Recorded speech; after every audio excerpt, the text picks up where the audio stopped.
প্রিয় ভাই সব, কুরবানি হবে মানুষকে দেখানোর জন্য না আল্লাহর ভালোবাসা পাওয়ার জন্য? জোরে বলেন, কার ভালোবাসা? আল্লাহর ভালোবাসা পাওয়ার জন্য।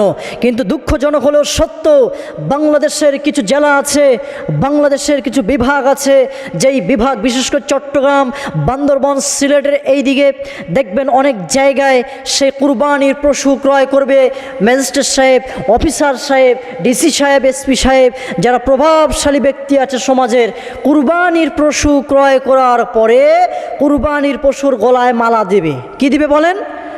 মালা দিবে। মালা দেওয়ার পরে তার কিছু কর্মচারী সেই পশুকে দেখবেন সেই রাস্তার মুড়ে মুড়ে দোকানপাটে বিভিন্ন জায়গায় ঘুরাবে আর মাইক দিয়ে বলবে যে অমুক বাড়ির অমুক নেতার অমুক প্রভাবশালী ব্যক্তির অমুক গরু, এত বড় গরু কুরবানি দিবে। দেখবেন এই বলে প্রচার করবে।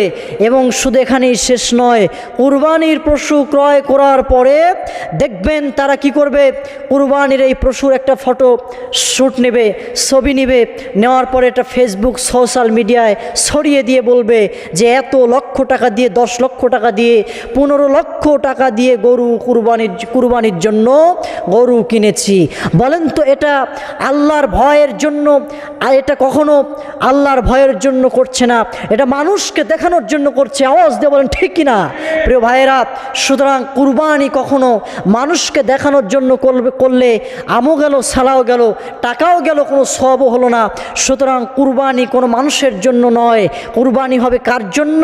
আল্লাহ পাক বলেছে, কুল ইন্না সলাতি ওয়া নুসুকি ওয়া মাহইয়ায়া ওয়া মামাতি লিল্লাহি রাব্বিল আলামিন।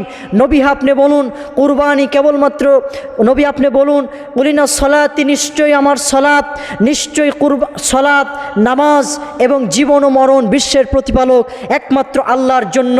সুতরাং নামাজ পড়বো আল্লাহর জন্য, কুরবানি করবো আল্লাহর জন্য। মানুষকে দেখানোর জন্য কুরবানি করলে আল্লাহর রাস্তায় কুরবানি কবুল হবে না। সম্মানিত ভাইয়েরা, এজন্য এই ভুল আপনারা কখনো করবেন না। কুরবানির পশু ক্রয় করবেন।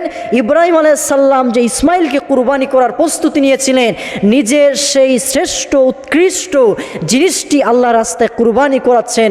মানে আল্লাহ পরীক্ষা করছেন যে বান্দার ভিতরে আল্লাহর ভয় কতটুকুন আছে।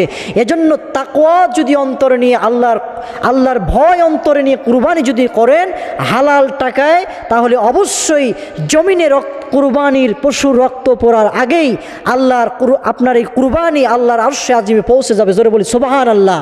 প্রিয় ভাইয়েরা, এজন্য কুরবানির পশু আপনারা যারা ক্রয় করতে যাচ্ছেন বা করবেন, আপনাদের নিয়তকে এখনও রিয়া মুক্ত করে আল্লাহর ভয়ে নিয়তকে পরিশুদ্ধ করুন এবং হালাল টাকায় কুরবানি দেওয়ার জন্য প্রস্তুতি নিন। প্রিয় ভাইয়েরা, আল্লাহ যেন আমাদের সকলকেই রিয়া মুক্ত আল্লাহর ভয় অন্তরে রেখে কুরবানি করার তৌফিক দেয়।